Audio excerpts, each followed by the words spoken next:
பார்த்து வெரிஃபிகேஷன் பண்ணிட்டு போட்டே வந்திருக்கேன். அதான் ஐயாக்கு தெரியுமா ஒரு யாரு என்னன்னு? வேடிக்கை பாத்தீங்களா? ஓ, நீங்க வேடிக்கை தான் காமிச்சிருந்தீங்களா? நான் பஞ்சாயத்து நினைச்சிட்டேன். தம்பி நான் அதை சொல்லல, நீங்க தேடி வந்த தர்மலிங்கமே நான் தான். கும்பிட போன குட்டி சாத்தா தெய்வம் அந்த மாதிரி ஏதோ ஒண்ணு நீங்களே நேரடியா வந்துட்டீங்க. நான் கூட பயந்துட்டே இருந்தேன், ஏதாச்சும் ஒரு லோஃபருக்கு லோனை கொடுத்துட்டு லோன் அலைய போறோமோன்னு. ஐயா தான் லோன் வாங்கிருக்கீங்கன்னு தெரிஞ்ச உடனே குச்சைஸ் எடுத்து காதல விட்டா மாதிரி இருக்கு.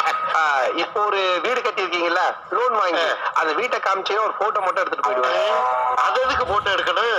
இல்ல, இது எல்லா பேங்க்லயுமே நடக்கிறதா. வெரிஃபிகேஷன் வாங்கிட்டு இப்ப நீங்க வீடு கட்டி இருக்கீங்களா, வந்து ஒழுகுதா விரிசல் விட்டுருக்கா அப்படின்றதெல்லாம் செக் பண்ணி போட்டோ எடுத்துட்டு போய் கொடுத்தா அவங்க ஃபைல் பண்ணி வச்சுப்பாங்க. அவ்வளவுதான். விரிசல் ஒழுகல் இன்னைக்கு என்ன கண்டாதியா கிடக்கும். செங்கப்பளைக்கு வாடி. இத வந்துறேன் மாமா. பக்கி மூஞ்சிய கழுவி நல்ல பவுடர் பூசிட்டு வரக்கூடாது. போட்டோ எடுக்க போறாங்க, நீங்க எடுக்க தப்பி. வணக்கங்க ஐயா.